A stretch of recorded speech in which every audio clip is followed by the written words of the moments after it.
Well, he got you kind of revved up, but I have a funny feeling that you're not really putting your heart into it. You know? So we've been practicing this now for 3 times yesterday. Let's try it again. Come on. Good evening. Yes. See, you guys, now you're believable.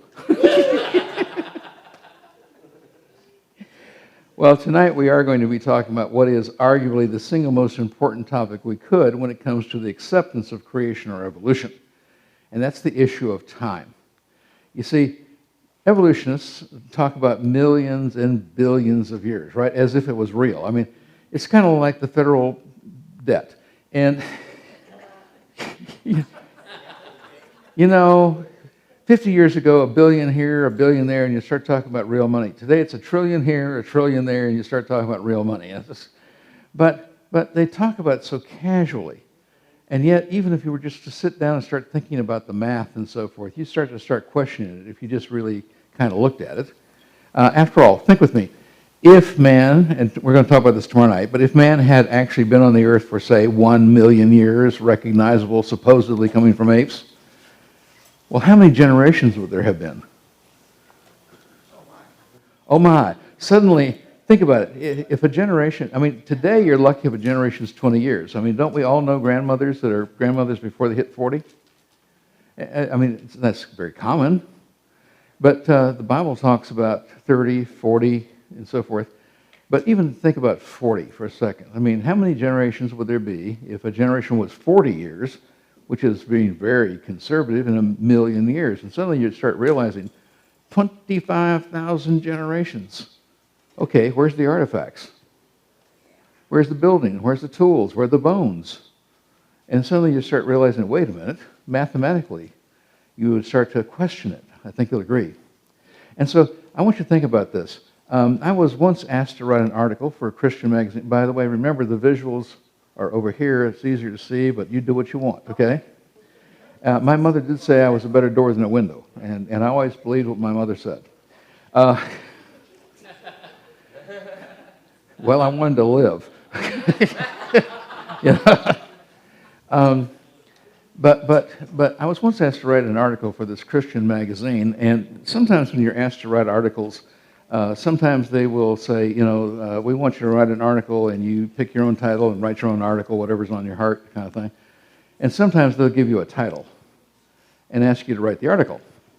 Well, I was asked to write this article, and they gave me the title. The title was, How Do You Date a Rock?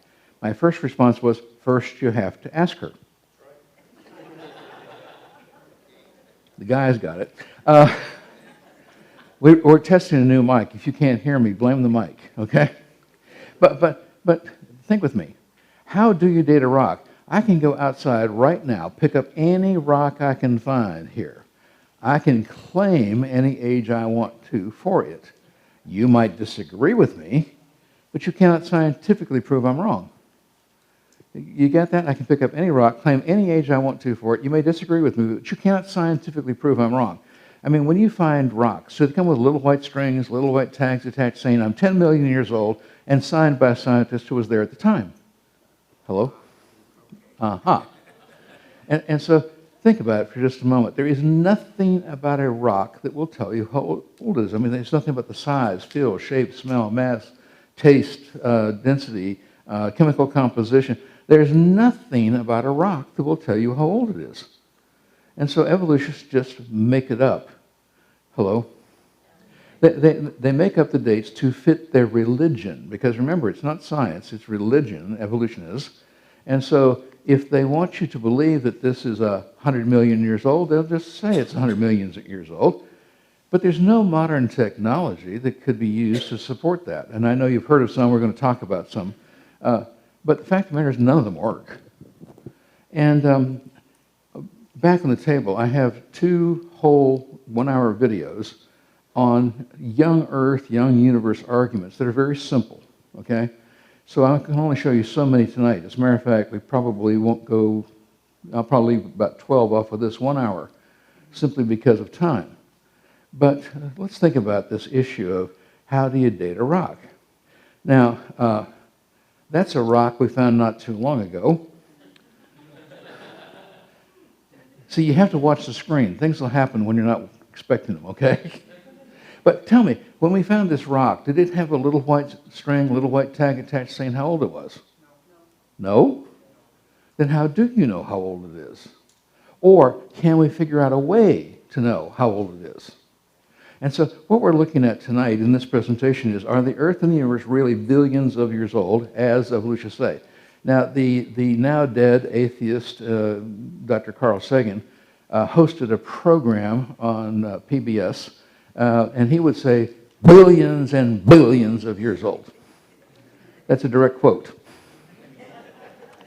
But are they billions of years old, or are they in fact young? Now, you already know my opinion. I believe it's young. You already got that, right? But let's think about it for just a second.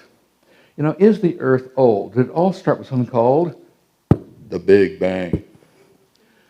Well, first of all, we can disprove this just logically. Tell me, when was the last time you saw an explosion construct a building? I'm sorry, was that too fast for y'all? Come on, you can respond. Remember that, right? So when was the last time you saw an explosion construct a building? Never, right? And you never will, because explosions destruct, they do not construct. Is that correct?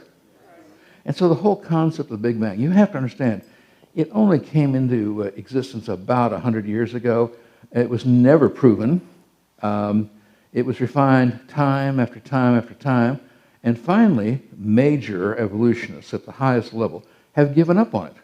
They no longer believe in the Big Bang. Now, you're going to find high school teachers that still teach it. Don't get me wrong. But that's simply because they haven't stayed up with the literature. Major evolutionists have absolutely gone away from the Big Bang. It's got too many flaws, too many problems. It can't be fixed, too many Band-Aids. And they've simply given up on it. Well, did it all start with a Big Bang? Or can you really trust the Bible that it all came into existence about 6,000 years ago? Now, I will point out, today evolutionists will say that the universe is 13.82 billion years old. I love emphasizing the 2. You know why they put the 2 on there? You don't? It's to make you think that they actually measured it. But you know, 5-10 years ago, they said it was 13.7. And now that the Webb telescope is up in space, now that's $10 billion worth of space junk. It's a one-time use satellite. We can't refuel it. Once the fuel runs out, it's dead. And we've spent $10 billion to put it up there. I'm sorry, you don't see the humor in that. But what happens is, every time they put a new astronomy platform up there, why? It's to see supposedly farther and farther back in time to the very moment of the, quote, Big Bang. And I guarantee you, I don't know exactly when, but I will guarantee you 6 months from now, next year, they'll say, well, we made a mistake. It's not 13.82 billion years old. And they'll say, it's really 14.3, or, you know, whatever. Because the farther they look, the more they see. I mean, I can remember as a child, as an evolutionist, wondering in my bed one night, as you know, if the universe has an edge, what's beyond it? I mean, that's a kind of common thought process for many people. But we haven't found the edge, and I'm kind of figuring that we probably won't. But the fact of the matter is, if we did, what's beyond it kind of thing. But the farther they see, the older they make it, because they say, and these are 8 words, this is the evolutionary mantra of the evolutionists. Every time you find a fault, something that proves that evolution is not true, they will say, yeah, but give me enough time and anything can happen. Those are the 8 words by which evolutionists live and die.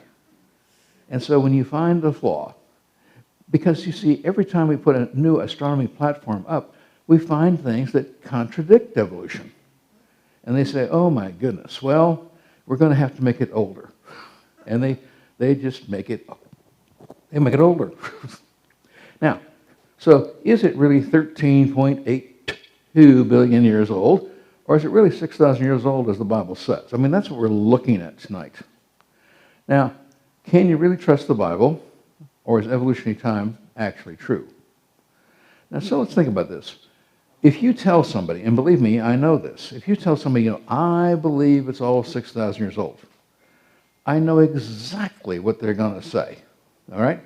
I live with this every day of my life. You say, I believe it's all young, and they're going to say, but wait. But wait, you can't possibly believe that.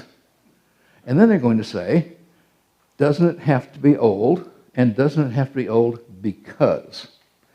Now, if this picture looks like anybody you know, it's purely coincidental. I want to inject that little disclaimer.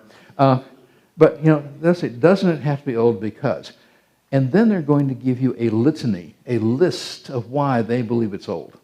Now, depending upon the person you're talking to, depending upon maybe their age, their education, their exposure to this topic and so forth, the list might be longer, might be shorter. It might include some of the items I'm going to talk about, might not, and so forth. It might be others, but they're going to give you this litany. And they're going to say, doesn't it have to be old because doesn't it take millions and billions of years for rocks to form? Well, it doesn't, I can assure you. You go to the Bahamas, put on a scuba tank, you can actually go down and see limestone forming in front of your face. It grows about an inch a day. How about diamonds and other gemstones? After all, you go to a jewelry store and they romance the stone. Why am I paying so much for this? Well, it's 10 million years old. And you go, ooh. And you fork out the money. Hello? Or doesn't take millions and billions of years for stalactites and stalagmites to form. We will take a little look at that tonight. Or what about polar ice caps to form? Doesn't that take millions of years? I mean, that's the common evolutionary environmental terrorist thing about the polar ice caps are melting and so forth. Ladies and gentlemen, you got nothing to worry about. Doesn't take millions and billions of years for thousands of feet of sedimentary rock layers to form. Well, first of all, we have a presentation on Mount St. Helens. On March the 19th of 1982, we saw a canyon 1/40th the size of the Grand Canyon created in one day. It doesn't take a long time. What about the deep canyons becoming rocks? At lunch today, I was talking about this. If you think about the Grand Canyon or the Snake River Canyon, they have absolutely square side walls and a flat bottom. Now, I know you'll see the mesas coming out of the floor in the Grand Canyon, but it actually has a flat bottom and two straight sidewalls, which means they're cut fast. Canyons that are cut slow are V-shaped. Canyons that are cut fast are square-shaped. In the Grand Canyon, the Snake River Canyon, and Snake River Canyon, I mean, it's almost like you just drilled straight down and straight over them. Well, doesn't it take millions and millions of years for dinosaur fossils to form? Now, I grew up in the paleontology labs at Cal Berkeley. They taught me, it takes millions and millions of years to get a fossil. Is that what they taught you? Isn't that what they taught you? Well, guess what? It doesn't take millions of years. And we're going to show you that today. We'll talk more about dinosaurs on Wednesday. But what about coal to form? Now, again, they'll tell you that the coal is bazillions of years old, right? I mean, they say most of the coal on Earth formed during the Carboniferous period, supposedly 300 to 360 million years ago. But tonight you're going to find out it doesn't take millions and millions of years, and they are not 300 to 360 million years old. Or what about wood to fossilize? Same thing, wood to... Now, by the way, it doesn't turn to stone. It feels like it, but that's not what really happens. And then, of course, they might give you these items, they might give you others, but almost everybody you talk to will have this one last item on their list. I don't care how short or how long it is. They will always have this one. Doesn't it take millions and billions of years for light to reach us from distant stars and distant galaxies? They think that's a killer. Well, tonight you're going to find out it doesn't. And so, you see, I say it all has to be young because. Well, I want to start off with this for the ladies. I always like to start this one off with some gemstones. Now, ladies, this is a natural opal mined by hand in Australia, And how many of the ladies here like the bling? Okay, if you're not familiar with modern slang, bling is the word for sparkling gemstones like diamonds. Hello? So ladies, how many of you like the bling? Come on, ladies, I'm here to help you tonight.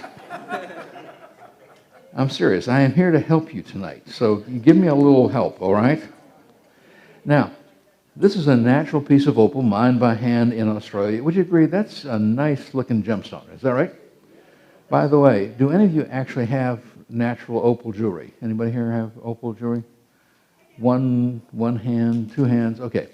I want to assure you that if you have it, it's real, it's natural, it was mined by hand, etc. But this is a natural gemstone. However, that is not a man-made opal. That is a man-grown opal. You see, it grew in that bottle. Hello, have I got your attention? It's funny because usually the first response I get is, what's the formula? But that was a man-grown opal. It grew in that bottle right there. As a matter of fact, we're going to look at, does it take millions of years for gemstones like opals and diamonds to form? And we're also going to talk about gold. Don't you hear about gold every day? I mean, they're trying to sell gold to you every single day. Uh-huh. I'll take the formula for that one. Yeah.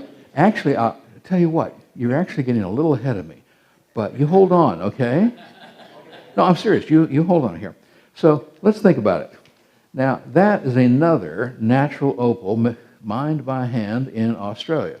Now, ladies, would you agree that's a right pretty stone? Oh, come on, that's pretty. But that is a man-grown opal.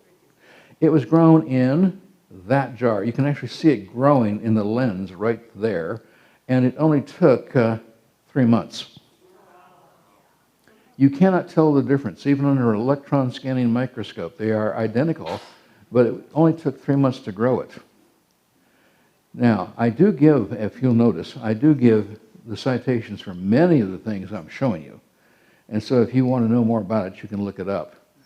But it only took 3 months. So tell me, does it take millions and billions of years to grow an opal?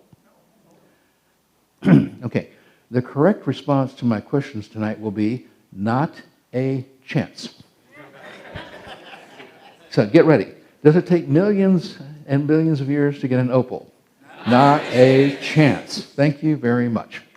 Apparently, however, now see, ladies, I'm trying to help you here. So you're going to help me, right? Yes. Right? Yes. Not a chance.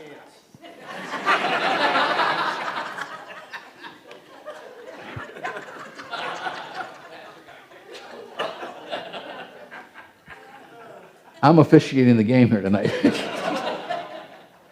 Well, if diamonds are not really your thing, ladies, please tell me, how about this rock? How about that one? Ah, now I got your attention. That is the Hope diamond. That's the world's largest blue diamond at the Smithsonian in Washington, D.C. today. And that is a nice rock. Agreed? But what we want to take a look at is, evolutionists will tell you it takes millions and millions of years to get a diamond of any kind, that they're created in the earth under great pressure, that they rise slowly to the surface, taking 10 million years to rise to the surface where we can then mine them. And that's what they say. However, if you think about it for just a moment, you already know that's not true. If you just think about it for a second, because you know that since 1953, we've been able to make man-made diamonds. Now, these are not gem quality diamonds. These are industrial grade diamonds, but they are real diamonds. And when you see people doing road work and working concrete and so forth, you have the stones that cut through the concrete, and they're covered with man-made diamonds. So these are real. We've been able to make them since 1953. So first of all, does it take millions of years to get a diamond? Now, see, you got to remember the script. Not a chance. Okay. But how many of you know that back in, and you'll notice the dates here, 2003, reported in Nature magazine, the single highest scientific journal in the world for evolutionists, they reported that they made man-made diamonds that only took a few minutes. The problem is it took incredibly high temperatures and incredibly high pressures. But back in 2003, they were making man-made diamonds in just a matter of minutes. Again, the problem being too much temperature, too much pressure. It was very expensive. But if you know anything about a scientist, you do know that once we learn how to do something, the next two questions are, how do you do it cheaper, faster, or both? Hello? So the very next year, we started making man-made gem-quality diamonds in only 12 hours at much lower temperatures and much lower pressures, reported in New Scientist, a very vitriolic evolutionary scientific journal. But it only took a year to get the technology to 12 hours and do it much cheaper. But if you know anything about a scientist, you know that once we learn how to do something, the next two questions are, how do you do it cheaper, faster, or both, right? Notice, in the year 2006, only 2 years later, we were making pure gem-quality diamonds up to 10 carats in size, and it only took 24 hours. Now, think with me for just a moment. I'm not sure around here, I'm not trying to sell anything, I'm not trying to promote a particular business. I'm not too sure right around here, but maybe there is. But today you can go into a jewelry shop. Certainly if you were, for instance, probably go to Flint, but certainly in Detroit, no question about it. But you can go into a jewelry store today and you can buy a man-made diamond or a natural diamond of equal, brilliance and so forth. And the man-made diamond will be 15 to 50% cheaper. Guys, are you listening? Guys? Because I can assure you the women are. Hello? Well, birthdays, anniversaries, Christmas, next year, Valentine's Day. Come on, ladies, I'm trying to help you here. Now, guys, would you listen to me? I'm a man, take my word for it. I wouldn't say things like this unless I had something for you too. Okay?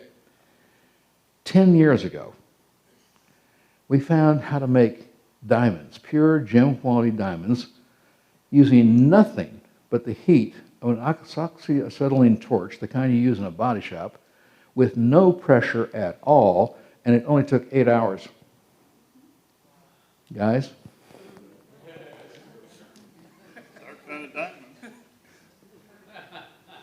I wouldn't talk about this unless I had something for you too. I wouldn't push a guy up to a cliff and then push him off. That's not good.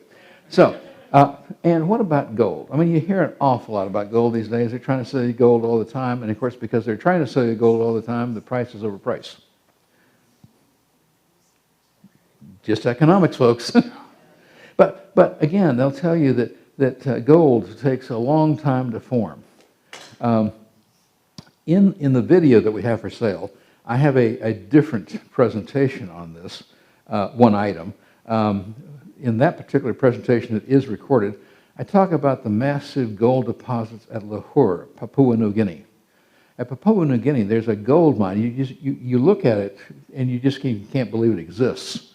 It's this huge open pit mine, kind of like the iron mines up this way, and it's just gold. But how many of you would like to be worth $1 billion tomorrow? Okay, Dr. Grady does not ask trick questions, okay? I don't. It's a serious question. How many of you would like to be worth $1 billion tomorrow? And of course you will tithe on it, right? Right? I'm going to tell you how to do it. I am going to tell you how you can do it. You raise a child or a grandchild that can figure out how to get the gold out of seawater, and I guarantee you will be worth $1 billion the next day. There's enough gold dissolved in the oceans of the world to make every one of you in here $1 billion many times over. The problem is nobody has ever figured how to get it out. But you raise a child or a grandchild that can figure how to get it out of seawater, and you will be filthy rich, let me tell you. But let's talk about gold. Now, The item that's on the video in the back talks about the massive gold deposit at Lahore. But since 1985, evolutionists have known that the entire gold deposit there, and it is massive, came into existence in only a matter of hours. Hello? And gold is still forming today, too, through the same mechanism. But I want to talk about a newer piece of research for you tonight. So I'm showing you something that is new. We now know that, gold deposits form instantaneously. And the cause is earthquakes. If you were here last night, do you remember we talked about the water that comes from below at the time of the flood, correct? Well, that water has mineral content, including gold. Now, what happens is when there's an earthquake and the land slips, it snaps, friction causes the water to evaporate and the gold is then deposited. And it makes gold veins through that heat of the earthquake. And so gold can be deposited in the ground and it literally, basically instantaneously. How y'all doing? So does it take millions and billions of years to get a gold mine? Okay, so you already forgot. Come on. Does it take millions of years to get a gold mine? Not a chance. And then let's talk about stalactites, stalagmites. Particularly, I'm sorry, I don't recall whether there are any caves with stalactites or stalagmites in Michigan, but certainly you know that there are in Ohio and Kentucky, especially like Mammoth, Luray in Virginia, Carlsbad in New Mexico, and so forth, right? Now, when you were a child, maybe a school field trip, they would take you to these caves where there were stalactites, stalagmites. And when you went to those caves, the guide would take you up to the mouth of the cave. And they will say two things to you. They will say, it takes 10 million years to get a cave like this. Okay, the correct response was, ooh. Okay, let's try that again. So they'll take you up to the entrance of the cave, and they'll say, it takes 10 million years to get a cave like this. And the second thing they will say is, don't touch that. It'll take 1,000 years to grow back. You couldn't see his face, but I could tell he's heard that before. But let's just see if that's really true. Now, I have pictures of caves all over the world. I will just show you a couple to prove the point. But for example, do stalactites and stalagmites grow slowly as evolutionists claim? Now, this is a limestone cave in the Yucatan Peninsula of Mexico. The Yucatan Peninsula is just saturated, honeycombed with limestone caves. But here you see a couple of Mayan pots, and these are attributed to Mayans that lived 1,300 years ago. And so, anthropologists are certain that these things are roughly 1,300 years old. But notice, if you would, this stalagmite that is growing on top of this piece of pottery. And that stalagmite grew there, and it only took about 1,300 years. So does it take a long time to get a stalactite or stalagmite? Apparently you need another example. Okay, this comes from Australia. This is a man-made cave. Actually, it's a tunnel. But it was dug into a basaltic hill in Australia in 1857. Here you see beautiful flowstones. Here are curtain stalactites up here and so forth.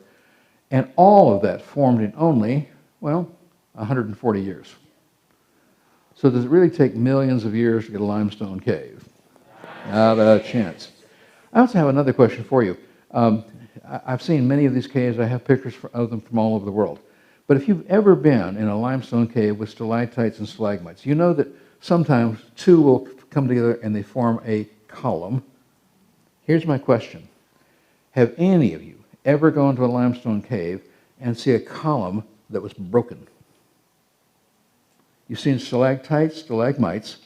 You've seen where they come together and form a column. But have you ever seen a broken column?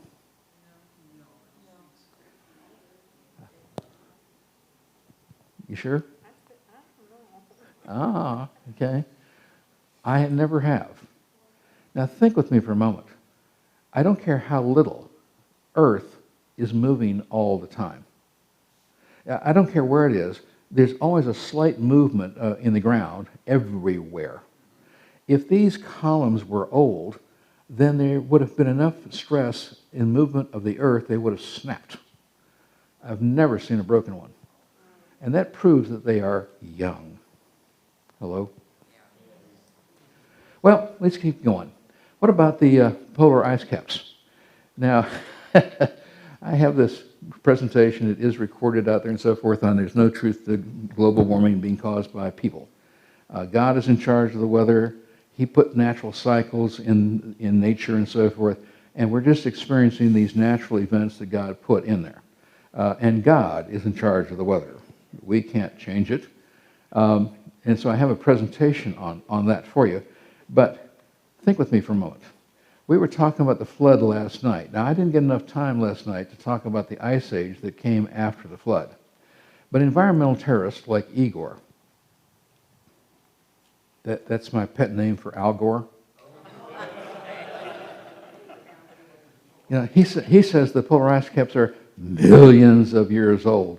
They are melting, that the sea levels are rising, and we're all going to die. Hello? At some point, that's a self-fulfilling prophecy. But Mr. Gore tries to sell this. Why? Because of money and political agenda. That's all it is. The ocean levels are not rising because of any melting ice. If you do not believe me, I would like to ask you to do a little experiment at home. Now, you will see icebergs breaking off of Antarctica. There's one that's the size of Rhode Island. And it's floating around there in the southern polar ocean. And it is melting. But melting ice doesn't raise sea level. Do a little experiment. Go home tonight. Get out a glass, fill it 3/4 of the way full of water. Then put some ice cubes in it, bring it up close to the rim. Go watch your favorite program on TV. Come back an hour later and the ice will be melted, but the level will be exactly the same place. Because ice expands as it freezes, and it shrinks back when it melts, and it does not change sea level. Hello? But remember that the polar ice cap in the north, there is no land up there. That's just ice. It's only a few feet thick, really, up in the north. But in the Antarctic, there's a continent. There is so much ice in Antarctica, the weight of the ice actually pushes the continent down. That's how much ice there is. And when you see these pictures of ice breaking off of the Larsen Shield, first of all, remember that ice was already floating before it broke off. And that kind of ice doesn't raise sea level. Now, with all that in mind, what has happened? Well, environmental terrorists say that it's melting and we're all going to die, right? Now, Russian scientists at what's called the Vostok Hole. Now, maybe you've heard of the city of Vladivostok. I love it. It's a wonderful city. Been there many times. But Vostok is the Russian word for east. East, like direction. Vladivostok means Prince of the East. And, but Russian scientists at what they call the Vostok Hole have drilled all the way through the polar ice cap in Antarctica, and they claim, you've seen these pictures of cores being taken out of the ice, and they count the lines in the ice, and they tell you, this is just like tree rings. You know how you cut through a tree, you got the rings, you can tell how long it has grown from the point where you cut it, right?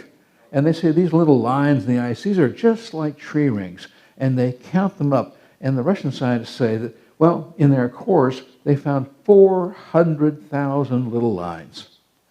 The French and Italian consortium at Dome C says that they have gone through the polar ice cap. They have found 800,000 little lines in the ice, and they say these are just like tree rings, and therefore these cores are 800,000 years old. You with me? I mean, that's what they claim, right? Now, there's a couple of problems here. Oh, by the way, American scientists have drilled through the polar ice cap in Greenland. So Greenland does have a polar ice cap, and they've drilled all the way down. Do you know what the Americans found at the bottom of the ice? Dead insects and leaf litter. Greenland used to be green. Hello? Now, But the concept here is that the evolution will say every little line you see equals a year, just like the annual rings in a tree, correct? Now, first of all, I want you to know it is absolutely true that you can see little lines in the ice in the upper portions. That's true. You can see them, okay? But when you get down into the middle of the ice, the weight of the ice becomes so massive that it literally squeezes those lines into oblivion. You can't see them. They're inferred. It's an extrapolation.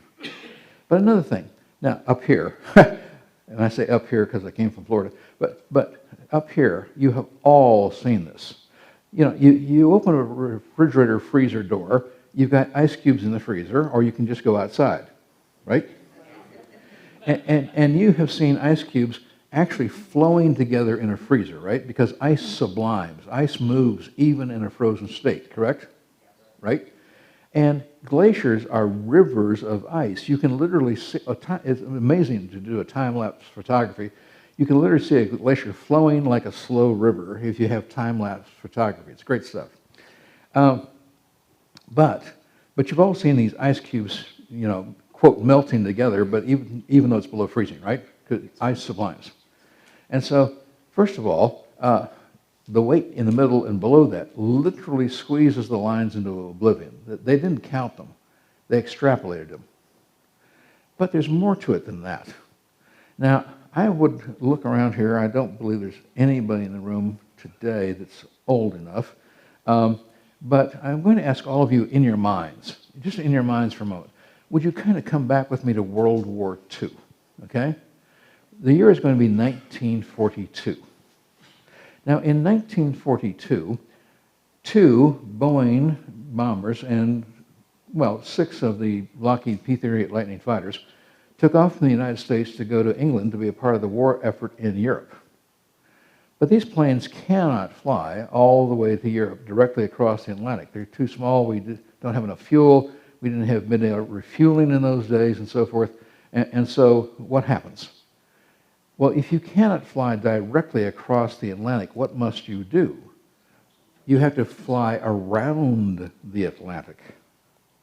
And so what do? You go to Bangor, Maine. You fuel up. You might go to Labrador. And then you go to the southwest coast of Greenland. You fuel up, and you go to Iceland, and you fuel up. And eventually you'll get to England, right? So these 8 planes took off from the United States, got to Greenland, fueled up, flew over the polar ice cap of Greenland on their way to Iceland. But when they got to Iceland, again, I love coming up here. When they got to Iceland, they ran into a white-out blizzard. Anybody here know a white-out blizzard? Yeah, I thought so. And they couldn't land because they couldn't even find the airport. So they had to turn around. Problem is, they don't have enough fuel to get back to the southwest coast of Greenland, to Thule. And so what must they do?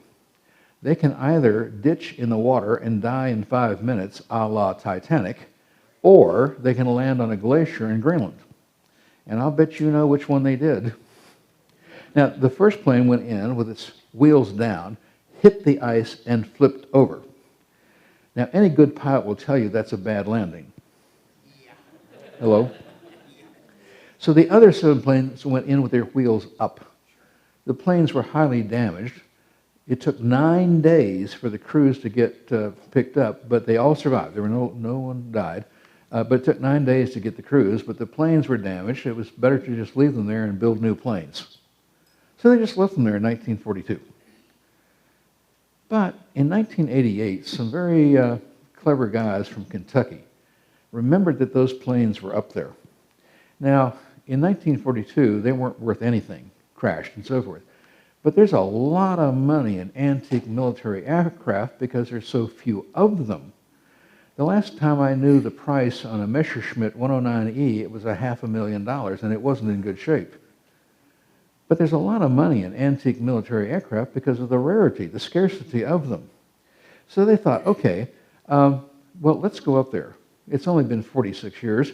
Let's collect the planes, bring them back, make some money. It was just a good venture. You with me? So they went up there, and they couldn't find them. It's only been 46 years. Now, remember that these evolutionary environmental theorists say that each line in the ice equals a year, correct? It's only been 46 years. Now, when they did find the plains, please tell me, how much ice and snow did they find on top? I'm going to take a little auction. I know Michigan. You guys like auctions. And so let's take a little auction. So how many, well, whatever measurement you want, inches, feet, I don't care. But how much ice and snow did they find on top of the plains after only 46 years? Come on, I'm opening the bid. Anybody? First bid. Thank you. I have an opening bid of 46 inches. Thank you very much. Opening bid of 46 inches. Do I have another bid? 46 feet. Wow. Okay. We have a bid of 46 inches and 46 feet. I like someone who's got pizzazz. Okay. I'll entertain. Anybody? Third bid. Going once. Going twice. Third bid. Okay. No, that's perfectly valid. I mean, it's only been 46 years. So we have bids of 0, 46 inches, and 46 feet. And I'm going to stop with 3 bids because we're never going to get there. What they actually found was 250 feet of ice and snow on top of the plains. They couldn't find them, and so they had to come back and get ice-penetrating radar, found them 250 to 270 feet below the surface. They actually came back and got machines that didn't drill a hole in the ice. It's this big, and it melts through the ice. And they literally melted a tunnel down to the plains. Ladies and gentlemen, that is a P-38, 250 feet below the surface. Now, you'll notice that they melted out around it to take the picture. Now, most of the planes were so damaged that they really were not retrievable. This one, P-38, was in such good shape, they disassembled her, brought her up the hole, brought her back to Kentucky, reassembled her, and today she's flying. One of the very few P-38s in flying condition today. Now, as a matter of fact, she has a very interesting name, but think with me. It only took 46 years for 250 feet of ice and snow to build up on top of the plane. That is an average of 5.4 feet per year. You know those little lines you see in the ice cores? They're there, right? But they don't represent years. They represent individual storms. Hello? And that fits the evidence much, much better. As a matter of fact, by the way, her name is Glacier Girl because she came out of a glacier. Hello, folks. Well, but think with me for just a moment. How many of you have seen where they plowed ice and snow up here? Now, I know you use ice, melting chemicals and so forth, but how many of you have ever been somewhere where they actually plowed ice and snow? Now, I grew up with the Sierras. We do it in the Sierras. I've been in Siberia. They don't have money to get salt or chemicals. They simply plow. And after every snowfall, they plow. And how many of you can remember seeing something that looks like that along the side of the road, right? Well, if you compress that, it looks exactly like the little lines in the ice cores. And I said the Glacier Girl was flying. Now, I was teaching up in Maine back in 2012, and she was visiting. I didn't know it when I made the arrangements. I was just teaching in the area, but I found out that Glacier Girl was making a visit to Bangor. I went over and I have 6 pictures of her, but that's what that plane looks like today. And I think she's just beautiful. But those little lines in the ice are not years. Those are individual storms. And you can go to Antarctica and you can prove it very easily, frankly. You can see them forming after every storm. And so it doesn't take millions of years to get the polar ice caps, does it? Oh, see, you forgot again. Remember, not a chance. Okay. Well, let's continue. We're going to talk about how do you date a rock. Now, if I use a word I think you might not know, I will define it. But does radiometric dating prove that rocks are billions of years old? Now, the word radiometric, if you're not familiar with it, the word actually means the use of the decay of radioactive materials to supposedly measure the amount of time since a creature or event occurred or a rock came into formation and so forth. So radiometric, the use of radioactive decay materials to supposedly determine the amount of time since they formed or came into existence in one way or another, right? So, do radiometric dating processes prove that rocks are billions of years old? Now, all of you have heard of the most famous method called carbon-14, right? They just throw carbon-14 around like it was so real. But there are actually many other methods. There's lead coming from uranium, there's potassium argon, there's rubidium strontium, there's various methods that they talk about. But carbon-14 is the one that's most frequently talked about, right? Now, I have a little advice for the younger people here. Never, ever date a carbon.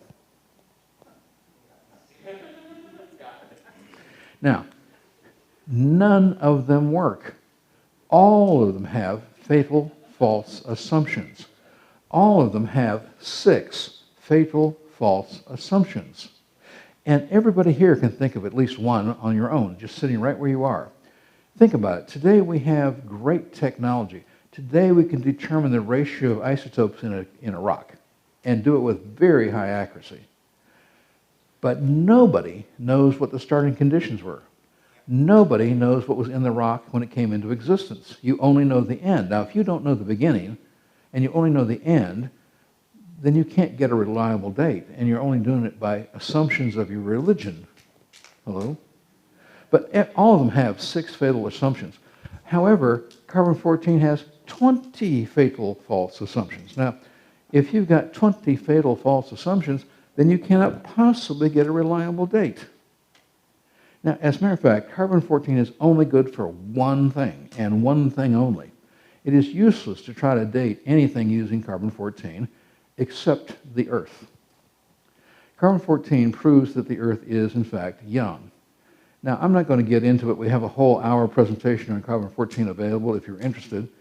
But carbon-14, it's made in the atmosphere, turns nitrogen into a radioactive carbon that decays and so forth. But here's the thing. Carbon-14 decays quickly, according to evolutionists.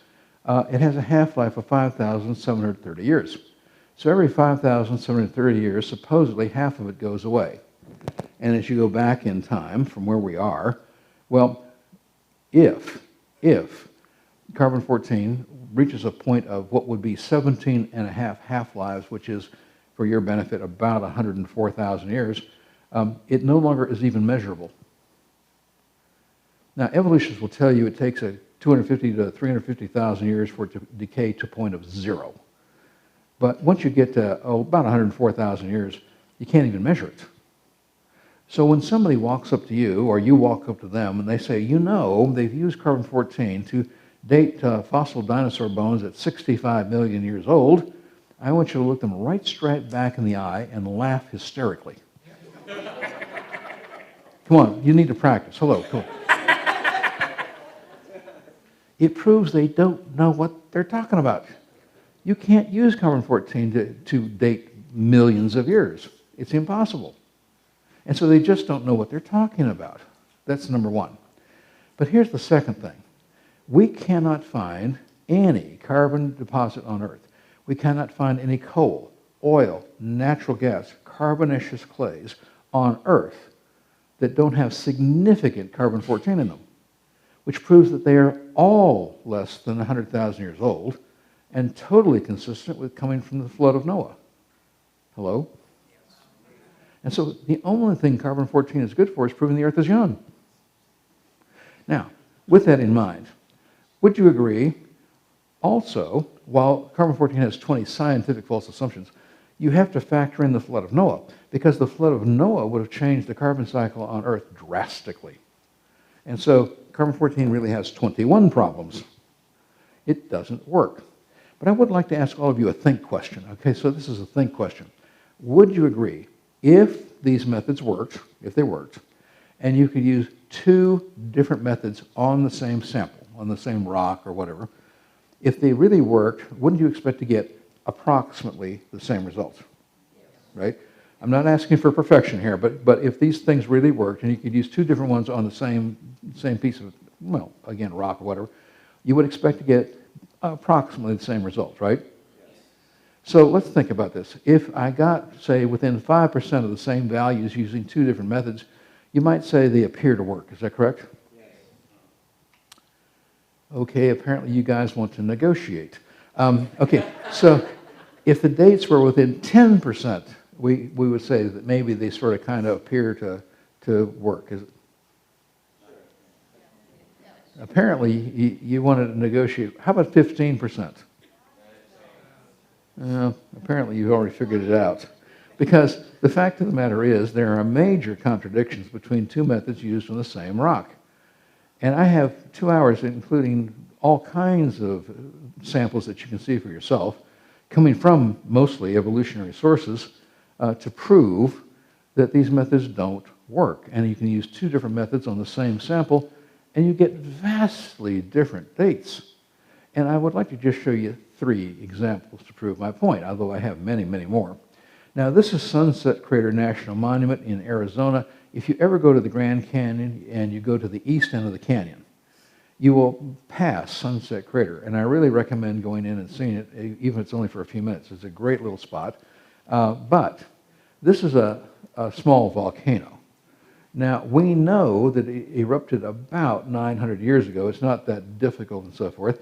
But it's called Sunset Crater because of the color of the cinders at the top. At sunset, it kind of glows. And so that's where the name comes from. And it's worth going. And also, as you may know, well, there have been Native American Indians living in that area upwards of 4,000 years. And when you drive in, you will see the foundations of ancient dwellings. There's a trail that goes out to cave dwellings to the east and so forth. So we know there have been Indians there for at least 4,000 years. And we know that they were present when this volcano erupted because inside the cinder cones and lava flows from this eruption, we actually found native Indian artifacts. So we know they were there when it actually erupted, correct? Now, we know it erupted about 900 years ago. This is from tree-ring countings, which up to about 1,000 years is not that inaccurate. It's not accurate, but it's not that inaccurate. But we took some samples from this eruption. Now, understand, please, volcanic eruptions, the way that evolutionists date them is they use the potassium-argon method. And so we took some samples, sent them away to the lab that does potassium-argon dates, paid them to do the testing, did not tell them where the sample came from. And so this material we know is approximately 900 years old. They came back and they said, oh, no, no, no. It's actually 210 to 230,000 years old. Now, I don't know about you, but I think that's more than a 15% difference. Hello? Oh, well, let's take another example. Now, this is a piece of lava from Australia, and inside the rock here, we have this burned wood. So there are volcanoes along the east coast of Australia. This volcano erupted. Lava flowed down the side of the volcano, surrounding live standing trees, killing the trees, but some of it also surrounded pieces of dead wood on the forest floor. So there's no possibility of contamination here because the rock completely surrounded the wood piece. And because of the heat of the lava, it changed the wood into charcoal. So pretty obvious, you can do carbon-14 on the charcoal, and this is lava rock, volcanic rock, so you use the potassium-argon dating method. Now, I don't agree with this stuff. I don't agree with these dates at all. You know that. I say it's all 6,000 years old or less, right? I'm only reporting what they said. So, one lab did the carbon-14 test on the charcoal. They came back and said that that piece of dead wood was 45,000 years old.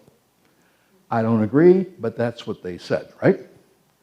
But the lab that did the potassium-argon test on the rock surrounding it said that the rock was 44 million years old. I don't know about you, I think that's more than 15% difference, right? I'm doing the math right here, right? Okay. One last example. Now, if you were here last night, it was a perfect setup for you to be here tonight. Now, we're going to go to 1801 in Hawaii, the Big Island, and there was an eruption, a major, major eruption.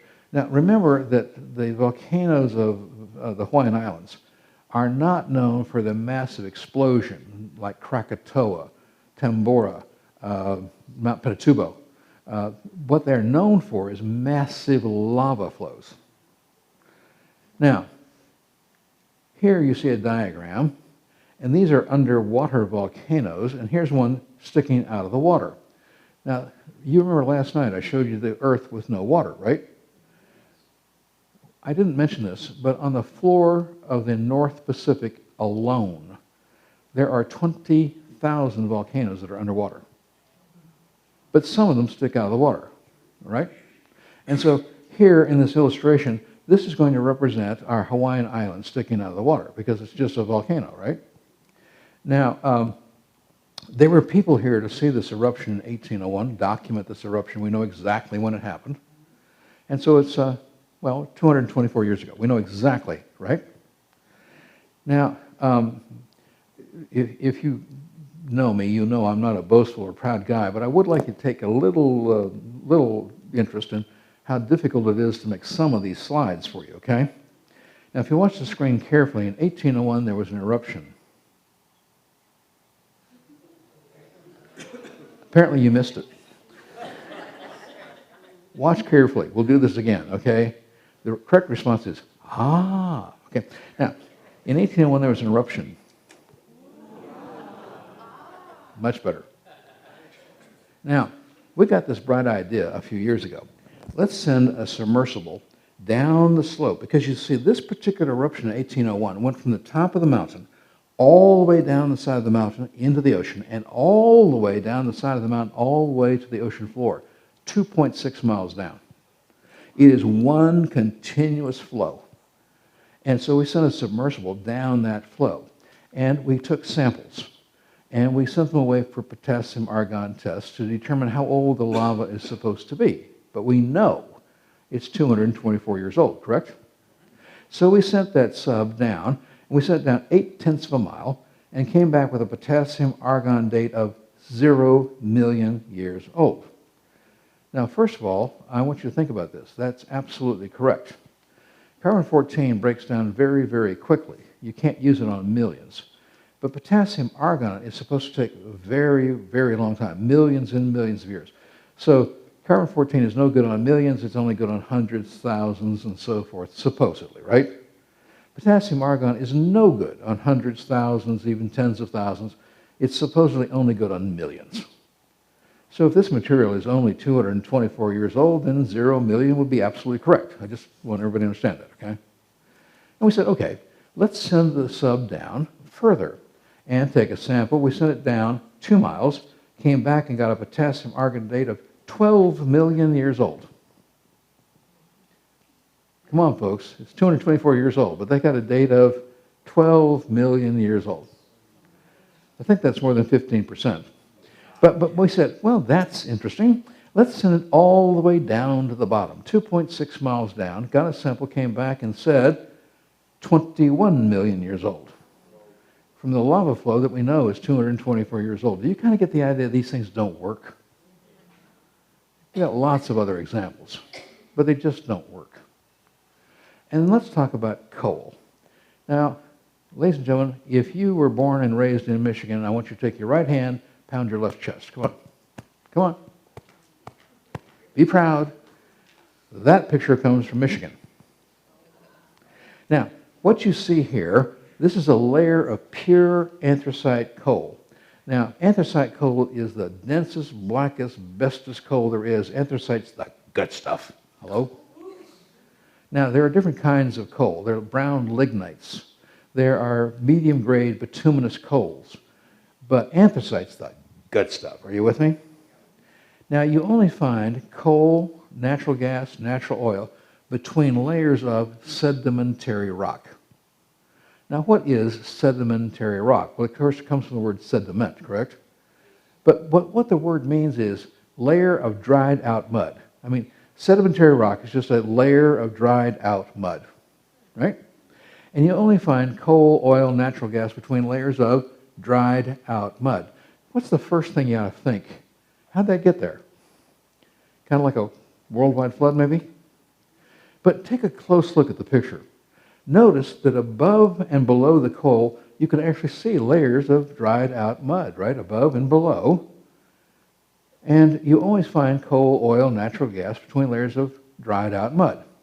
Now, anybody that knows anything about coal formation will tell you, if you ask them, it takes 10 feet of dead plant and wood material all in one place, all at one time, compressed down to 1 foot to get anthracite. If you have it and you compress it 1 or 2 to 1, 3 to 1, you get the brown lignites. You compress it 5 and 6 to 1, you get the bituminous medium-grade coals. But you've got to compress it 10 to 1 to get anthracite. Now, think with me for just a second. That means that at some time in the past, there had to be a layer of dead plant and wood material, 10 foot thick per foot, and that's about 2 foot thick. So there had to be about 20 feet of dead plant and wood material, all in one place, all at one time, without decay, and enough mud on top of it to compress it down to a couple of feet. That's obvious, right? But here's the problem. You see, in the states of Wyoming, Utah, Colorado, we have layers of anthracite coal that are 200 and 300 foot thick. We have 300 years of coal out west just in those 3 states. We're only collecting the top layer right now. We haven't even touched the bottom one yet. Now, think with me what that means. That means at one time in the past, there had to be 2,000 and 3,000 foot layers of dead plant and wood material all in one place, all at one time, without decay, with enough mud on top of them to compress them down to 200 and 300 feet. And I would suggest to you that only a worldwide flood can do that. Hello? I would also point out you find the darndest things in coal. I mean it. You find the darndest things in coal. Now, if you'll come back on Wednesday night, I'm going to show you some others. This is called a teaser. Hello? So if you come back on Wednesday night, I'm going to show you some other things that we have found in coal deposits. But tonight, I just want to show you one, because you find the darndest things in coal. For example, how about this bell, or dinner bell? It's the size of a dinner bell. But this dinner bell, now this was found in the state of West Virginia in 1944 in medium-grade bituminous coal that evolutionists say is more than 300 million years old. Hello? Remember, the Carboniferous period is 300 to 360 supposed millions of years ago, right? So according to the evolutionists, this coal is over 300 million years old. Now, if you take the bell, which is of obvious human manufacture, I think you'll agree, right? If you turn it 90 degrees and look inside, the clapper inside the bell is made out of iron. But the bell is made out of a very, very unique alloy, basically unheard of in manufacturing today. But obviously somebody knew how to do it. Is that correct? Now, I would like you to look carefully at the bell, and specifically at the top of the bell. Now, if something is a fact, I will simply state it is a fact. But if something is my personal opinion or my personal speculation, I will always tell you that, right? But I'd like you to take a look at the top of the bell, and to get a good look, I'm going to magnify the top of the bell. It looks like that. Now, when I see this, again, in my opinion, well, what I see here is a bell that was used in pagan worship before the flood. I can't prove that. It's speculation, I admit. I want you to make your own decision here, okay? But I never speculate unless I have some hard evidence to back it up. But I say, looking at this, that this was a bell used in pagan worship before the flood. And my speculation is based on the fact that in India and at Babylon, we have found similar bells. But I can't prove it, and I want you to know that. You make up your own mind. Hello? Hey, just carbon date those and see if they're the same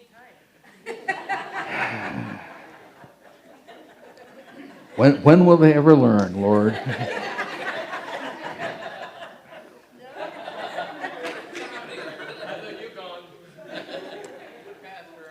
And what about fossils? Remember, I had said, didn't they teach you it takes millions and millions of years to get a fossil? And that's certainly what they taught me at Berkeley, right? However, it doesn't. It doesn't take millions of years to get a fossil. So first of all, that's my favorite fossil. It's a fossil Teddybearosaurus. And that fossil Teddybearosaurus, it only took 4 months to fossilize. Would you like to see where it fossilized? 3 people. Come on, would you like to see where it was fossilized? Yeah. Oh, good, because otherwise I got to change the sequence. This fossil teddy bear was fossilized in only 4 months, but this is where it was fossilized. It's called the Dripping or Dropping Well. It's on the River Nid in Yorkshire. Yorkshire is the northeast corner of England, right up against the North Sea in Scotland. Beautiful, beautiful place. Any of you familiar with the Harriet novels? No, okay. Well, it's that area. But what we have is up there is a mineral spring right near the edge of this river. And the mineral spring fills, and the water flows over the edge down into the river. But as it flows over, the water evaporates, leaving this stone waterfall. And you can see the green. That's the algae growing in the water. Okay? And if you look very carefully, and you've got a good projector, many of you will be able to actually see water dripping off these objects here. And so what do we have here? Well, what they do is they put this wire up along the bottom, and people come along and they hang things up there, and they leave them there for 4 months, and then they collect them fossilized. Now, let's take a look. How many teddy bears were being fossilized at the time that this particular photograph was taken? So let's see. We got 1, 2, 3, 4, 5, 6, 7, 8, 9, 10, 11, 12, 13, 14, 15, 16, 17, 18, 19, 20, 21, 22, 23, 23 teddy bears being fossilized at the time that this photograph was taken. But you will also notice we have a bell, a woman's purse, a teapot, a hat, another hat, a sausage, I don't know why it's there, and another bell, right? But if any of you can explain this to me, I would appreciate it, because I have never figured this one out. A plastic lobster. Please tell me why you would want to fossilize a plastic lobster. I mean, isn't it stiff enough as it is? But is fossilization a rapid or a slow process? Is it a rapid or a slow process? It's a rapid process. And if you don't believe it, take a look at this piece of man-made rope. You can actually read, it comes from the Czech Republic. That rope fossilized in only 2 weeks. Is fossilization a rapid or a slow process? It's a rapid process. Okay, good. Now, ladies and gentlemen, I'm not going to call on anybody. Just, okay? I'm not going to call on anybody. But would you raise your hands, and there's a reason I ask you to do this. How many of you in here like to fish? You know, fishermen, fisherwomen. How many like, just hold your hands for a second here. 2, 4, 6, 8, 10, 12, 14. Okay, I have 14 people who raise their hand. I'm not going to call on you. But you 14 that raised your hand, you are my witnesses. You're my expert witnesses, okay? Please take a look at this photograph. Would you agree that is a fossil fish? Yes. Come on, my 14 experts. Yes. That is a fossil fish, correct? Yes. Now, I will be where this was found come July. This comes from the Santana Formation in Brazil. But the paleontologist who found this fossil fish, and I want to compliment, I want to compliment, when you find an honest evolutionist that makes an honest scientific observation, we should compliment them. I'm absolutely genuine when I say that. So when an evolutionist makes a perfectly valid scientific observation, we should commend them. The evolutionist who found that fossil fish said, based on what he saw here, that fossil fish fossilized in only 5 hours or less. You see, this comes from the Santana Formation in Brazil, and we found fossil fish with fossil gills, fossil muscles, fossil stomachs. My 14 fisher people here, you know, you got to be inclusive these days. But would you agree with me? If you were to catch a live fish, throw it up on the bank, and just leave it there, how long would the very delicate gills last? Just hours, because they collapse. There's bacteria in the water, there's bacteria in the gills, but when the fish is alive, the bacteria doesn't hurt them. But once they die and they collapse, then the bacteria immediately eat them away. And the gills will last no more than a day or two at most. But we found fossil gills, fossil muscles, fossil stomachs, and so forth. And what the paleontologists who found it said is, and I quote, "What is clear is that the fossilization process took place moments after the fish died and was completed within only a few, probably less than 5 hours." But this evolutionist went on to write this in his report. In this case, quote, "instantaneous fossilization is suspected to have been the very cause of death." Did you hear that? He just said this fish was DOA fossil. Come on, folks. Now tell me, if you can die from fossilization, is it a rapid or slow process? It's obviously a rapid process. Is that correct? Oh. And if you understand what occurs in the fossilization process, and I cover this in my book, you would have to find out it has to be fast. It cannot possibly be slow. If it were slow, it would rot and deteriorate and there'd be nothing to fossilize. It has to be rapid. And there are only 3 requirements to get a fossil once something is alive and dies, and time is not a factor. And again, if you can die from fossilization, it's got to be rapid, correct? Yes. Now, we're not going to get to all the things in this particular presentation, but I want to end with this one. I'm sure that, well, I might go one more. But I'm sure you've all noticed up here, beautiful clear skies at night. You've seen that the moon is moving away, right? Right? Come on, you've all noticed the moon is moving away, right? You haven't noticed? Where are your powers of observation?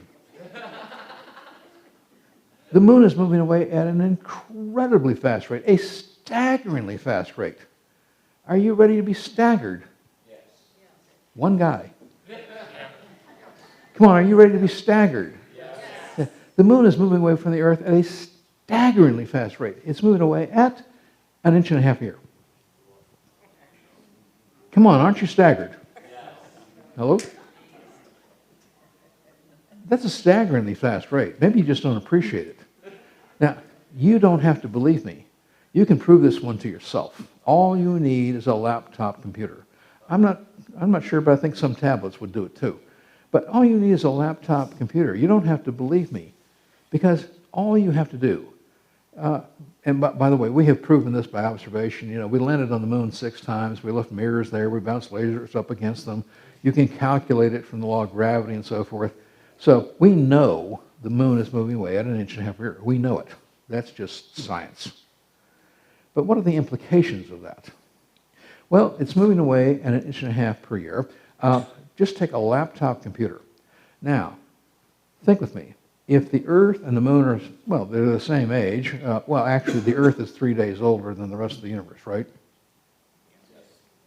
Come on, the sun, moon, and stars weren't created till day 4, right? So the Earth is 3 days older than the rest of the universe, right? But if it's only 6,000 years old, it's only moved 750 feet away from the Earth in 6,000 years. The average distance to the moon is 239,000 miles. It varies, but that's the average. And so think with me. What are the implications of this? Well, that means that next year it's going to be 1.5 inches farther away, right? But if I go back in time, last year it was 1.5 inches closer, correct? If you just take a laptop computer, you put the distance of 239,000 miles, the mass of the moon, the mass of the Earth, you hit enter and go back in time, what's going to happen? Well, what's going to happen is the moon's going to start to come back at 1.5 inches per year and another 1.5 inches per year, right? But you go back farther. Now, if you know anything about the law of gravity, and you've all been experimenting with it since conception, right? But the law of gravity, it's an inverse square law, which if you half the distance, you quadruple the force. Now, think with me. If you half the distance, you quadruple the force. Well, as you go back in time, the force gets bigger and bigger, so the moon's going to start coming back faster and faster. You with me? You do the calculation. You're going to find out that the moon would come back and hit the Earth 1.4 billion years ago. It would spiral into the Earth and finally hit the Earth 1.4 billion years ago. Now, evolutionists say the Earth and the moon are the same age. They say they're 4.5 billion to 5 billion years old, correct? Well, that would mean, according to evolutionists, the moon was attached to the Earth for the first 3.6 billion years, correct? And then it started moving away, right? Hello? Come on, folks, that's a joke. Think with me. If the moon ever was attached to the Earth, it would still be here. Secondly, there's a distance called the Roche, R-O-C-H-E distance, and that is roughly 11,500 miles. If the moon had ever been with 11,500 miles of the Earth, the force of gravity would have broken the moon up into pieces and we would have a ring, not a moon. Well, that's obviously not true. If they were as old as evolutionists claim, today, the moon should be 355,000 miles away from the Earth, and the rotation of the Earth should be 55 days a year. See some contradictions here. And let's think about this one too. If the Earth comes back towards, well, the moon comes back towards the Earth, what is the big physical impact of the moon upon the Earth? I heard somebody say it. Come on. Come on. Even in the Great Lakes, you're worried about tides, but I live in Florida. We really worry about tides. Hello? But let's think about this. If you go back in time, the moon gets closer, the tides get higher, correct? Now tell me, if you would please, how high are you above sea level here? 600 plus feet. I didn't look it up, but I think that was certainly very reasonable to say. So he says about 600. I'd be happy with 600, 700 easily. But let's think about this. You go back in time, only a half a billion supposed years, and the tide would rise, and, well, you go back a half a billion years, the tide would rise 1 mile high twice a day. Now that begs the question, do you know how to breathe underwater? And what would that do to the erosion rate of the continents? Now, we can stop here. It's almost 8 o'clock. I'm inclined to do one more. Are you willing to listen to one more? This isn't all that's on the video, but we really ought to talk about this one. It's the question of what's called starlight and time. Now, in order to understand what I'm about to share with you, it's not that difficult. But in order to understand what I'm about to share with you, you have to understand. You just have to get over one hurdle only. Remember, a light year is not a time. A light year is a distance. Hello? It's the distance light travels at the current speed of light today. The distance is about 5.9 trillion miles. But a light year is not a time. It's a distance. Now, any of you know how long we've been able to measure the speed of light accurately? Anybody know when we started measuring the speed of light accurately? Pardon?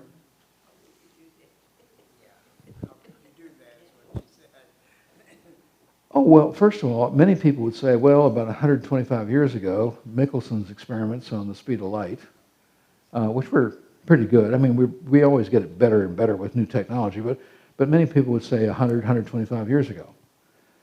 But the truth of the matter is, we have accurately known the speed of light since 1676. And light is not a constant. They want you to think it's a constant, but it is not a constant.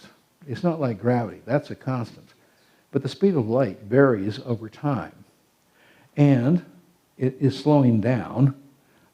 Some evolutionary experimenters say that they have stopped it on 2 different occasions and then started it again. But we have known the speed of light accurately since 1676, when the Danish astronomer Ole Romer accurately calculated the speed of light. It was a clever experiment. Obviously, he didn't have electronics. What he used was a moon going around a planet, triangulation, using the base of the orbit of the Earth as a triangulation, and he accurately calculated the speed of light. We've known it for 100 years before the American Revolution. And every time we do a physical experiment on it, we find it slowing down. So we've been actually able to measure it in nature, slowing down over 350 years. It is not a constant. Now, if the speed of light is variable, then, well, you change the speed of light, you change the distance it covers, right? I want to introduce you to a guy here. His name is Dr. Vladimir Sergeyevich Trotsky. He's a Russian radio astronomer in Nizhny Novgorod, Russia. Now, when I'm able to go to Russia, I've been there 59 times. Nizhny Novgorod is my capital in Russia of operations. And he is not a creationist. But based on very good data, real data, he says, based on the decay of the speed of light at this time, that in the past the speed of light was up to 10 million times faster than today. Now think of the ramifications. That means light could cross the entire known universe in a few thousand years. Well, that's just one thing. Again, another group says that they stopped light and started it again. In 2009, they said they stopped it for 1.5 seconds and then started it again. Now, I know that sounds trivial. Stopping light for 1.5 seconds and starting, I mean, to you and me, that sounds trivial. But I want you to remember, it's really quite an accomplishment if you can do it. Because in 1.5 seconds, light will go around the equator of the Earth 10 times. Hello? Just trying to give you some perspective here, okay? But I've read the papers. I'm only quoting what they wrote. I disagree with what they say. But they say they stopped it for 1.5 seconds and then started again. And if they did, that's a serious accomplishment, right? But light is slowing down over time. So think with me. It's not a constant. Don't let them confuse you that it is. And again, if it was fast in the past, it covers a greater distance in the same amount of time, right? So light could travel across the universe very, very quickly. And so it's not a problem. And I'm sure you're familiar with the words redshift, perhaps many of you. And you can get redshift without expansion. You don't need the universe to be expanding to get redshift. There are other ways you can do it. And if any of you are interested, fine, we can have a conversation about it later. But the fact of the matter is that the whole universe is only 6,000 years old, period. And that the speed of light is not a constant, and you can't use it to try to then back into the age of the universe. Well, we did pretty good. I hit exactly 8 o'clock. Thank you very much for staying. Other questions, I'll be out at the table if I can help any of you. I'd be happy to stay as long as it takes. But thank you very much for coming. Remember, tomorrow night, we're going to show there's no truth to human evolution. I'm going to show you how easy, how simple it is to debunk it, that again, I can teach a child to do it. And remember, if you'll come tomorrow night, the last 10 minutes, I guarantee, it's the most fun you're going to have all week. Hello? Sir?